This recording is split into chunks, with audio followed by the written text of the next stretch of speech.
Okay, so today is a very important day because I finally bought a Mac Mini.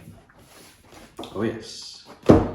You say, oh, what's so important about that? Well, there's a minor thing and then a very important thing. Minor thing, I'll tell you why first, and then we'll get back to why I'm surrounded by prototypes of carbon fiber computers. So I bought this because I think it's a bit of a bargain now. It's the 2018 Mac Mini, which was £799.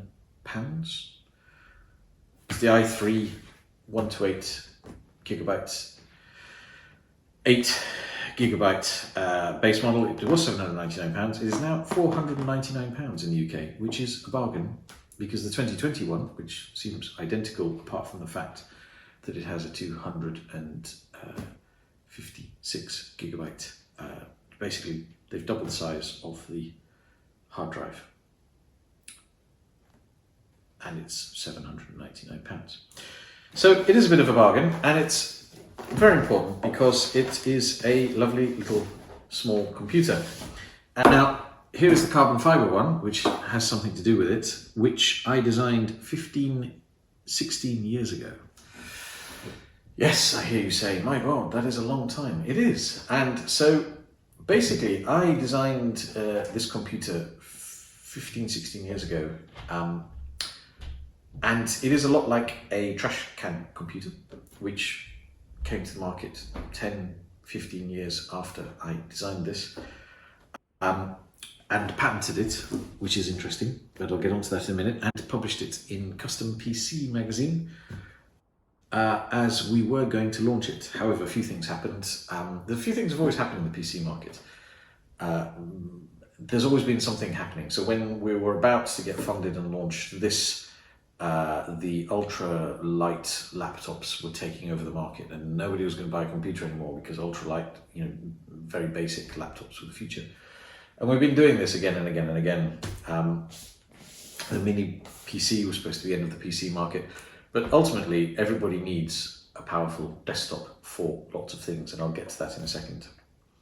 Or just a desktop for lots of things. This PC came about because I won an award for putting Wi-Fi and Bluetooth into mobile phones to offload the masses of voice and data that we now take for granted. At the time, it was quite revolutionary. Nobody was doing it. The network operators certainly didn't want us doing it. But now it's kind of what we do.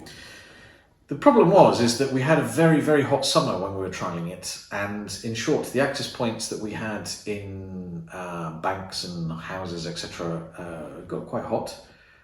Some of the server, I had the server that was running a lot of the services in my kitchen, which got very hot.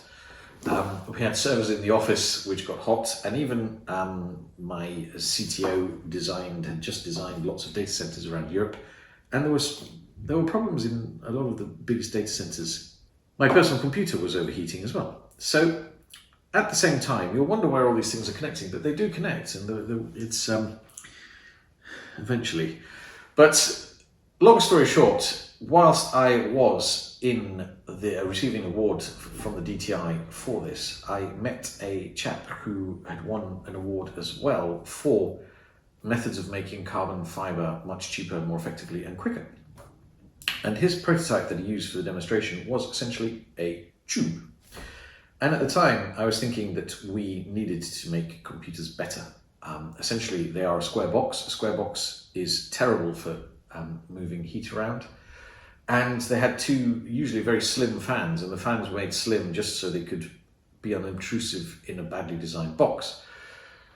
And the analogy is, if you look at this room, this is a square room, you can't see all of it, but just imagine it is a room just like any other room. There is a window here and there's a window there. And if you open them if the stars align and the moons are aligned, then wind will come from one side or the other and cool the room. But if it isn't, then it isn't. And you would have to put a huge amount of power in terms of fans to be able to draw the air successfully out of here and into there. And even then, that could be scuppered by external winds. You could be blowing a 10 kilowatt fan blowing that way, and just a wind coming the other way would render it useless and make it very noisy. However, if you design like a dome, like many markets, souks, for example, have been done for many, many years in very hot Arab countries. They have a design which is some kind of a dome or a tent shape. Air comes in the bottom, hot air goes out of the top, and external wind, if anything, will actually help either drag the hot air out of the top or force cold air into the bottom. So, long story short, I put the components into a tube. The other person that I met, due to data centers even overheating, was one of the world's top thermodynamicists. We ran the models and it was good. We put a board here, a heatsink, the graphics cards, and it was good. However, when we moved to this shape, which I'll show you a bit later in some B-roll, but essentially from the side, this is a plain old glass fiber one that we did. In the words of the model, which I have, I don't think I will link into it because it's it was done 15 years ago, and I think then a great resolution in video was, I don't know, probably VGA, and upscaling it to 4K will not look that great, but it was considered revolutionary, and there were a few things helping that. One of them is the shape was actually very good, which we came to through things I won't bore you with right now. But what was also interesting is this, the fact that the tube, the ventilation shape that we could make was deeper, and long story short, allowed more positive static pressure to be forced into the device. So long story short, if we arranged the fins so they would essentially they'd work with passive cooling. They're quite wide apart, whereas if you'll notice on the heat sinks that you have with a big fan on, they're usually quite close together. But if needed, we could activate the fan at the top. Now, we did have an even cleverer design for the fan, which again I won't go into now. But where does this all come together? Well, at the time we're using Intel-based boards. I think we're using a 3.5-inch embedded SBC for this one. And we were using a 17 by 17 mini ITX board for this one. And then we had 2 graphics cards in this. And what was very different, obviously, is that typically a PC like this, like the Mac Mini, is actually not that mini, if you use the right tab to get it out.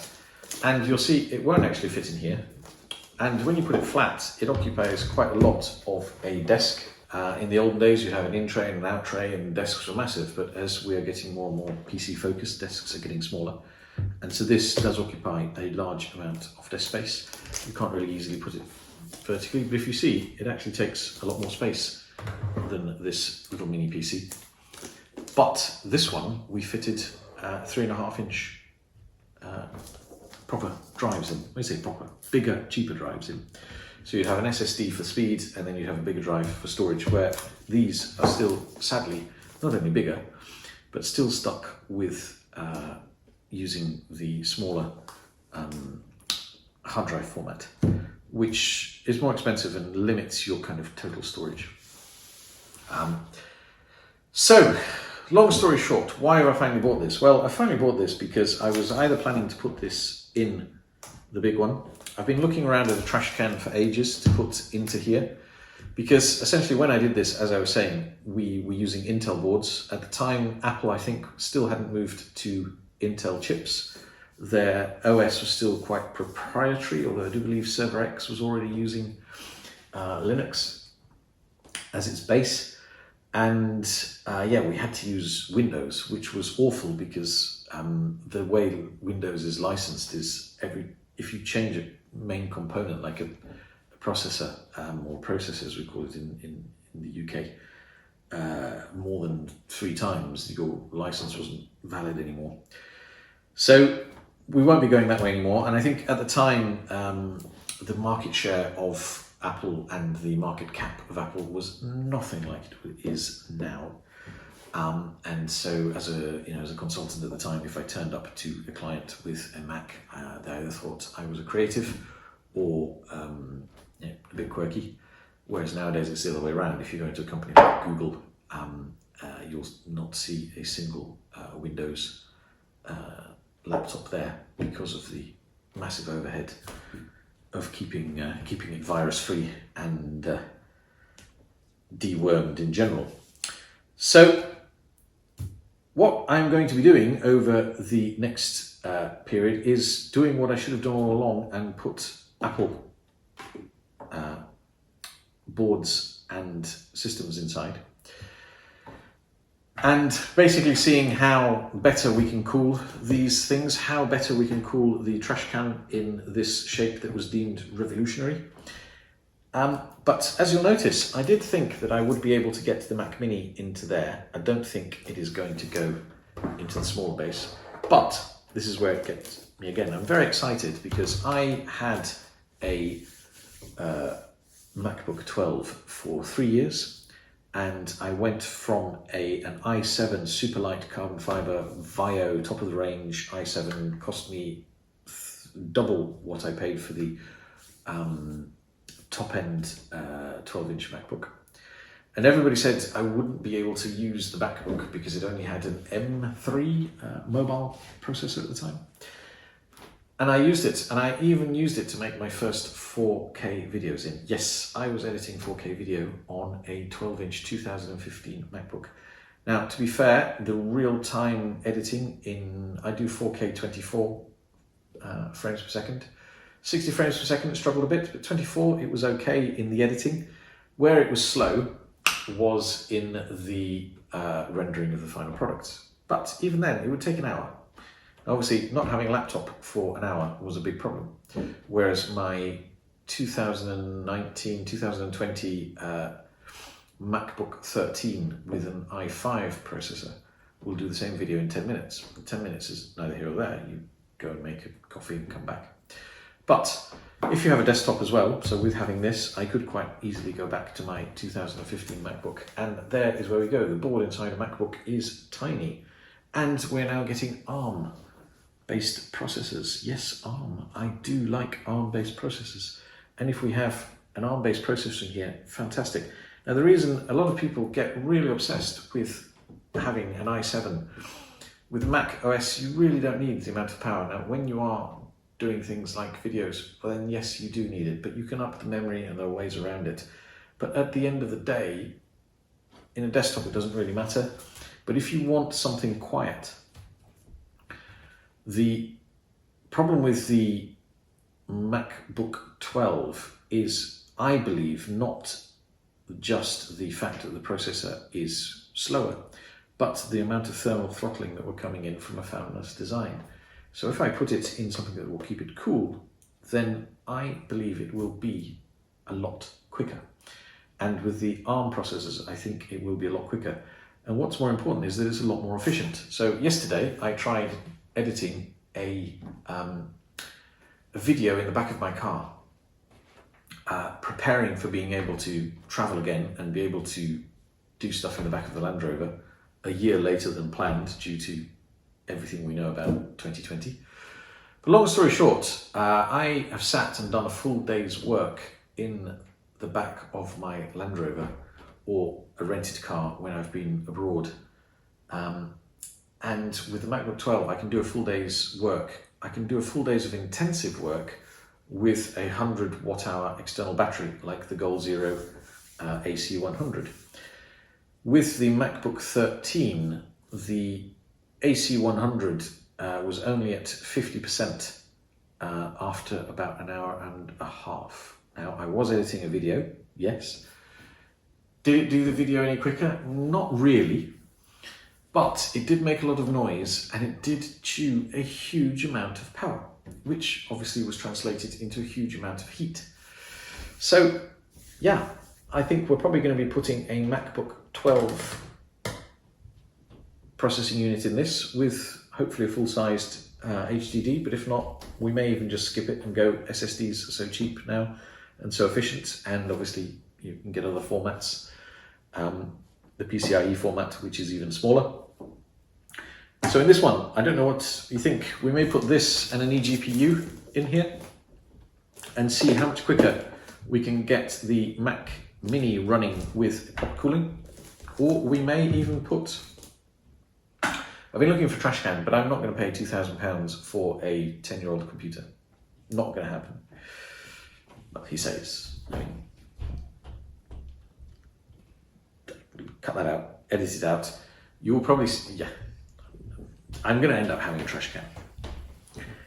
I'll just tell you, or maybe not tell you, how much I ended up having to pay with it through gritted teeth. But anyway, let's put it in here.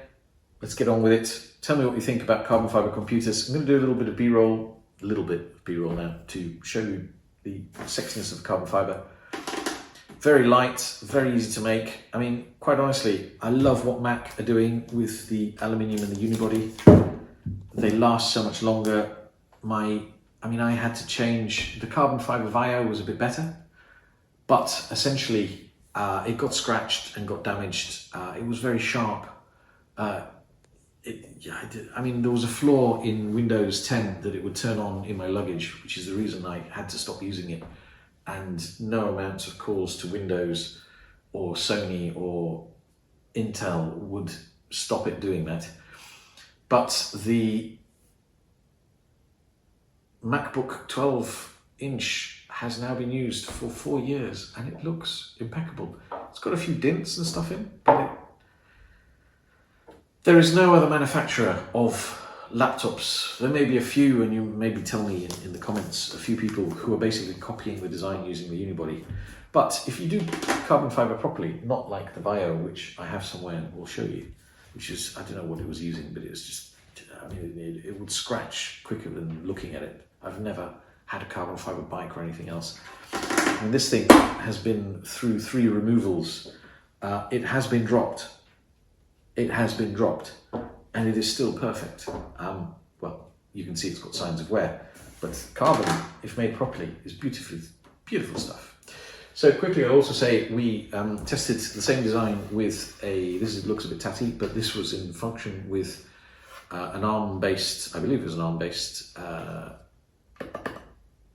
embedded board running Wi-Fi and a few other things for a long time with just so this has a 60mm fan. This has a 120mm fan, and that's the other thing I'd like to get to quickly. 2 things is how we made it, because you're probably going to ask that, and about the fans. So with a 120mm fan running very slowly because it's kind of deep, this was cooling better than the sort of trash can shape. We tried it with a 170 and a 200mm fan, which no matter how slow we tried to make them, we could not get it quieter or to have a better CFM than a 120mm fan in a tube. Secondly, how did we make it? Well, this was made in the same factory that makes rally cars and Formula 1 cars. A lot of those things, you'd be very surprised how much of that is made around between London and Oxford and Cambridge. There's pretty much everything. But this small one we made using this, I'm going to try and grab it over now, very heavy. But basically we did cross sections cut with in MDF. I then plastered them, sanded them, and we made, I think this is the mold that we made to make these resin ones, but then there's another one that we used to make the carbon fibre, and this one was a very expensive tooling.